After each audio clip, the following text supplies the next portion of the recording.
Some see a masterclass in the prosecution of the ComEd 4 up in Chicago that involves former Illinois House Speaker Michael Madigan, allegedly a nearly decade-long scheme of the utility, giving jobs and contracts to Madigan Associates for little to do nothing jobs in exchange for potentially favorable legislation.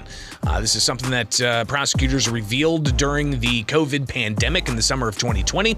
And then you had the revelations that Mike Madigan was the central key figure in all of this, with his associates and various lobbyists also being charged. And the case has been going on, at least for the ComEd 4, up in Chicago for the past 6 weeks. And some see, again, a masterclass here. Those defendants are, of course, Mike McLean, who's a confidant of Mike Madigan. You've got others as well, John Hooker, Jay Doherty, and also former ComEd CEO Ann Pramaggiore. So they're in closing arguments starting this week. That's after you had a whole bunch of audio and video that was released by prosecutors in this, wiretaps, undercover video, lots of other documentation. And even 2 of the 4 defendants going on the witness stand. You had John Hooker and Ann Pramaggiore testify in this case, and the defense and the prosecutors trying to capture the jurors' attention to whether or not this was legitimate lobbying or illegal bribes, what they saw happen. But what's going to happen at the Illinois Statehouse? Of course, this all circles around the Illinois State Capitol, and you go out on the street and you ask people, what they know about Illinois politics. Some of them might just say it's corrupt. And if you ask them about former Illinois House Speaker Michael Madigan, they probably either don't know who he is or they associate it with insider dealing. So you've got the public perception here of Illinois damaged to a degree by some just saying that things are corrupt at the State House. Well, with what's going on in the ComEd 4 trial this week, with closing arguments, it'll go to the jury. Whether or not the jury convicts everything for everybody, or if they convict a few counts for some and none for others, or it's a hung jury altogether, that's going to be fascinating, and wonder how long it's going to take for jury deliberation, because quite frankly, there's a lot of evidence they got to go through, a lot of charges, 4 individuals. I imagine that jury deliberation is going to be pretty intense in that. But that's, again, in the courts, in the federal court. Madigan doesn't face trial until next year in federal court in association with all of this. But what could possibly happen at the Illinois State House? That's a significant question, especially as you've got the ongoing Ethics and Elections Committee. We'll hear from a couple of state lawmakers from both sides of the aisle about this. But first, a phone call at 217-629-7970. Good morning, 714. You're on WMAY. The problem with our beloved politicians, especially those rats out of Chicago, is you just get a new crop of them once you knock off the guy that got caught. The problem is we don't punish them adequately enough. If you're in public service, like a state senator or representative or a mayor or something like that, you get caught with your hands in the till, you ought to get an automatic 25-year sentence in prison. Well, obviously, though, allegations are allegations, and you want to be able to give them due process.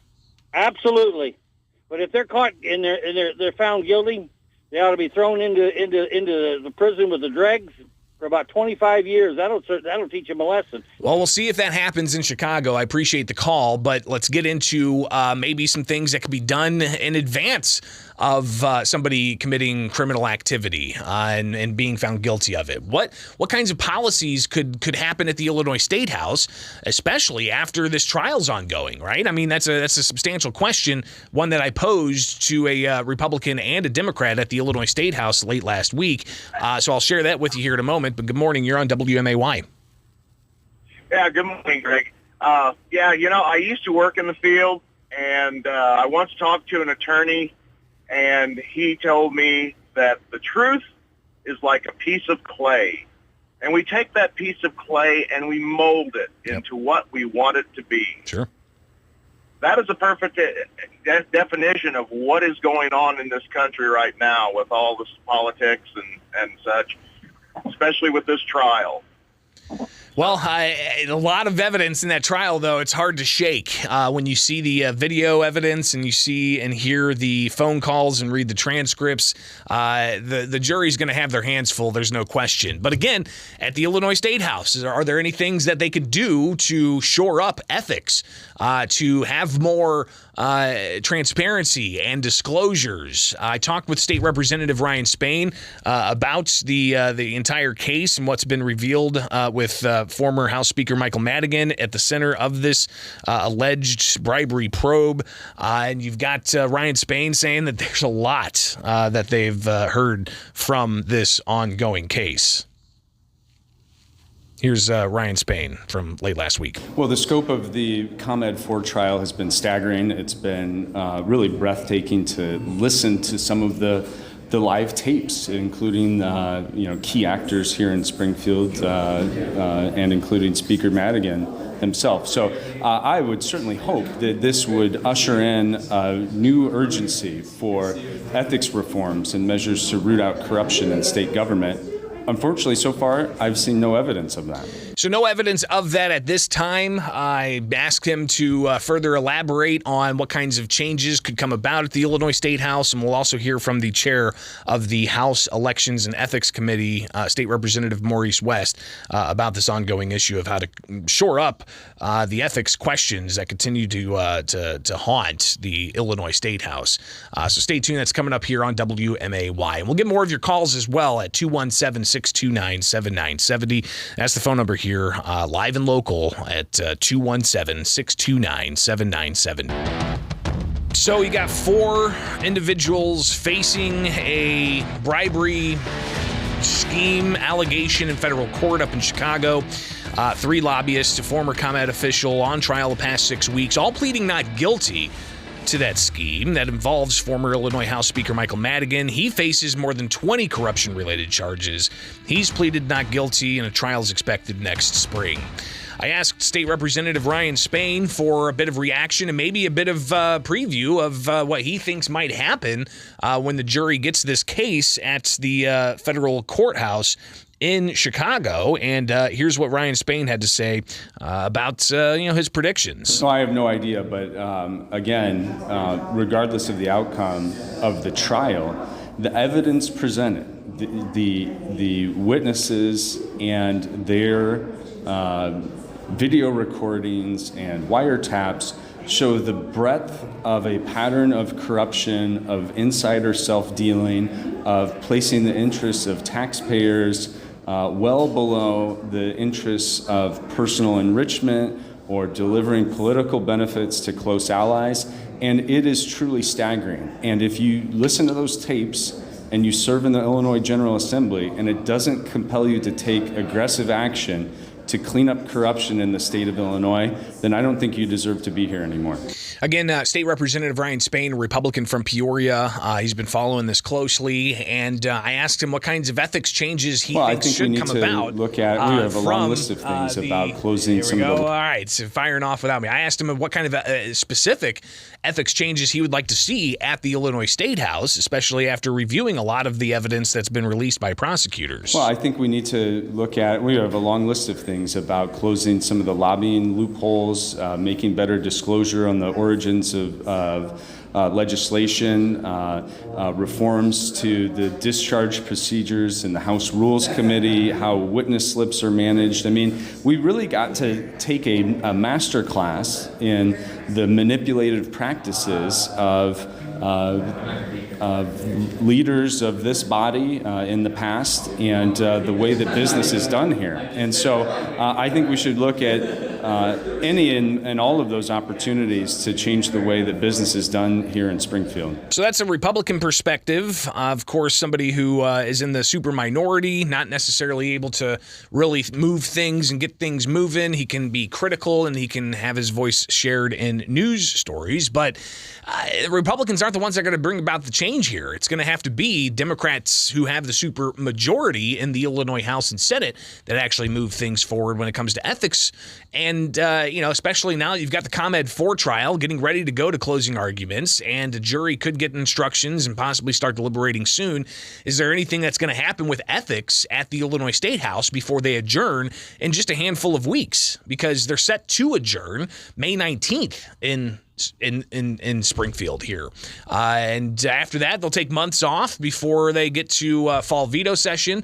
Will there be any ethics before May 19th? I asked the chair of the Democrat-controlled Illinois House Elections and Ethics Commission, the committee that oversees all kinds of different ethics proposals and elections changes. And State Representative Maurice West, a Democrat from Rockford, he stopped and chatted with me briefly at the legislature on Thursday. And here's what he had to say about what we're going to see potentially happen with ethics reforms at the Illinois State House. Don't know what the ethics changes just yet will be before the end of session. We still have some time to flesh that out in committee. But as a chair, I'll tell you this. I'm hoping that there is some level of ethics package. I want to push for it. One reason is because we, as a commission, worked bipartisanly together to find minor loopholes in our ethics. And we want to make sure members are proactive in being ethical, and that and the statute allows for no loopholes to make one trip. So we're drafting a letter to leadership explaining what these points are. I'll make sure to share when it is okay to go public, and hope that they are on board with us moving forward with this. As you know, I'm the chair of a committee that needs a concerted, agreed effort before anything moves. I can't just move it willy-nilly on my own. But I am being persistent and making sure there's something by the end of the session. So West says he's going to push for something before the end of session and try to focus in these last few weeks from the committee looking at just elections law and instead looking at things to bring about more ethics. And again, just a handful of weeks before the Illinois legislature goes home for the summer. Here's State Representative Maurice West. Quite possibly. Just don't know yet, honestly. Mainly because I have a rule as a committee chair. If you have any bill, elections or ethics, you want it to be ran, come talk to me. Let's talk about it. I have had little talks on ethics, a lot of talks on elections, naturally, but I'm going to start being strategic and making sure that we start focusing on ethics now, because we did a lot of election processes over the past couple of weeks. So that's my hope. Well, we'll watch closely what happens in the Election and Ethics Committee that is chaired by State Representative Maurice West. And we'll watch also what happens up in Chicago with the closing arguments set to start today. How long that takes, who knows, and whether the jury gets those instructions before the end of the week and how long they're going to be in.